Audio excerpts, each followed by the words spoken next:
Alright, before we begin sculpting or wheel throwing, we always want to prepare our clay by wedging. Wedging is going to take out any imperfections in the clay. It's going to help align those clay particles to prevent cracking in the future, and it's going to remove any air pockets that might be within this clay. Start with a ball of clay that's about the size of your fist, and it's easiest to work on top of canvas. What you're going to be doing is making a motion with your hand, kind of like this, where you roll your wrist. And most of the pressure that you put on your clay will be with this part right underneath your thumb. I'm going to do this one-handed so that you can see the process.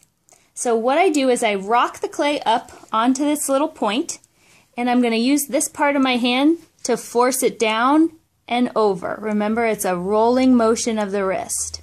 I usually have this hand on the side to guide it. And each time I rock it forward, push down, rock it forward, and push down. It's sort of like kneading bread, except that when you knead bread, you're putting air into the dough, and in this case, we don't want it to fold over so much that we're trapping more air into it. Here, I'll try to do it one-handed so you can see a little bit better. Once you get the motion down, you can do this pretty quickly.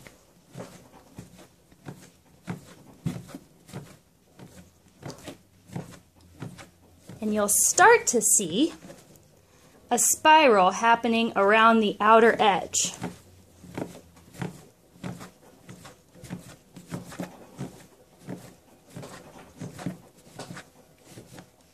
When you see that spiral going all the way through the bottom of the clay, then you'll know that you've wedged the entire thing. Once you have it completely wedged, you can kind of pat it into a little rounded mound like that.